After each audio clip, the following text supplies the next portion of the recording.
who can't see anybody's lips move, whether they're wearing a niqab or not, is just a disgrace.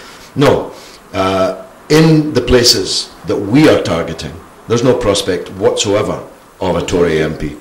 Okay, and if the situation arises that you are that we have the general election in 6 weeks' time, and that you, if none of you get elected, is that a failure of your party? And Sure, sure. Is it time to reflect on whether you'll always be a fringe party and not succeed? Well, it would be a very major setback, but I don't expect it to happen.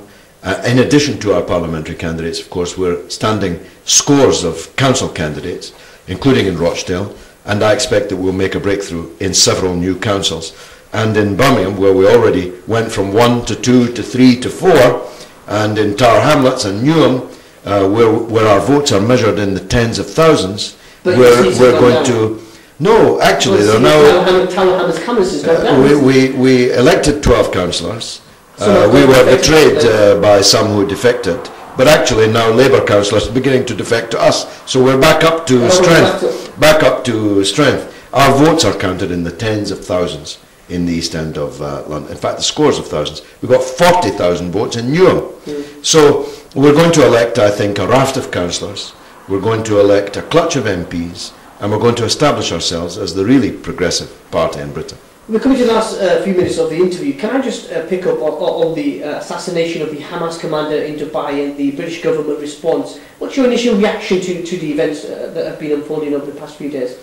Well, if the Israeli embassy in London is the centre of a crime network, which is what David Miliband effectively said in his statement, then it should be closed down. We shouldn't have a crime network in the centre of London. I just ask you this. If an Iranian group of murderers had stolen British identities and passports to murder an American politician somewhere in a foreign country, what would the response have been? Would the Iranian embassy still be operating? Would the war drums now be beating? Sanctions now being intensified? Israel has gotten off so cheaply. They kicked out the Mossad chief from London, but on the incoming plane, the very same plane that he went out on, as it flew back, it had another Mossad chief. So they haven't actually been punished at all. All that the man in London has been sent back to sit on the beach in Tel Aviv while summer is to come to the rain in London.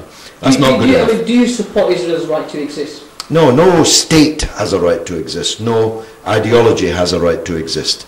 That doesn't mean you want the people to disappear. Still less the land to disappear. Nazi Germany disappeared. Communist Soviet Union disappeared.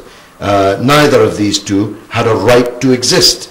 They existed, and no one could deny their existence, but they also passed into history. And I believe that the same will happen with Zionism, because just like apartheid South Africa, it is based on a fundamental injustice and a big lie.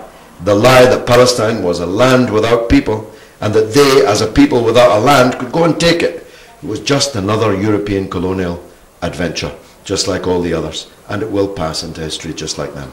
George Galloway MP, thank you so much for joining us. You're welcome. Pleasure. Thank you.